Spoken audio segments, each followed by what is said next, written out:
Namba ya akenya aria marathi kwamukira njanjo ya murimu wa COVID-19 ni koretwo igicoka na thi ica ikuhi.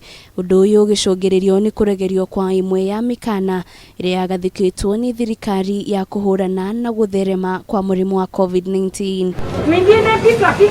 Kumana na kumairiria kwa akenya, riu thirikari kuhitukira ministry ya ugima wa mwiri niyaugite makiria ma njanjo 840 muthemba wa AstraZeneca iria ciakinyire guku bururi-ini mwambiririo wa mwaka uyu niihitukitie ihinda riacio ria kuhuthika kaunti ya Nakuru.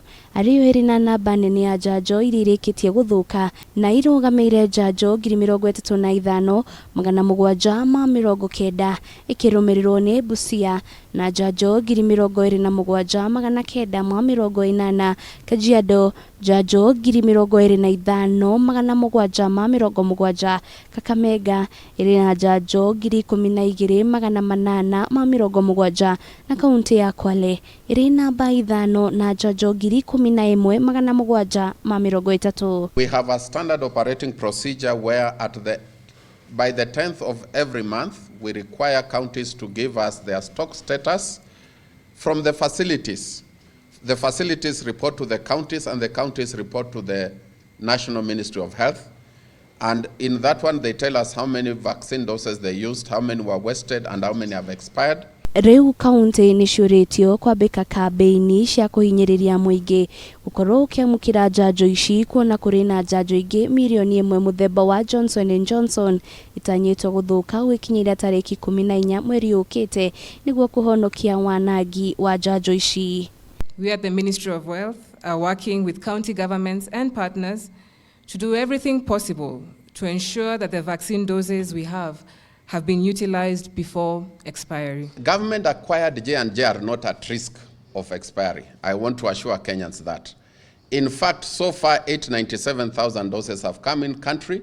We were to receive 1 million. We've stopped it because we got 5 million. Na rita njira imwe ya kugiririria hathara matuko-ini twerekeire, ministry ya ugima wa mwiri niyaugite ndiriamukagira njanjo iria ihinda riacio kuhuthika rithi wa mieri ina. Mutabariri wa mihang'o ministry ino ndagitari Mercy Mwangangi akiuga njanjo ici irikitie guthuka ciakinyire guku bururi-ini mwambiririo wa mwaka uyu na ihinda riacio ria guthuka riakinyagia nginya tariki 28 mweri wa iri. We shall work with counties and partners to scale up communication towards demand generation and continuous community mobilization. Number 3, counties must ensure continued prioritization of COVID-19 vaccination and implement measures that ensure utilization of all doses within their jurisdiction. Ukinyaliria na riu njanjo mirioni 17.3 nicio ithecanitwo guku bururi-ini hari namba ino akenya mirioni 7.9 magithecwo njanjo ya mbere na andu mirioni 7.9 makiamukira njanjo cieri, ciana mirioni 1.1 cia ukuru wa miaka 15 nginyagia 17 nicio ciamukirite njanjo, nao akenya 270,998 makiamukira njanjo ciothe ithatu. Ngiribotera Kameme TV, Ritu rakwa ni Wanjiru wa Foro.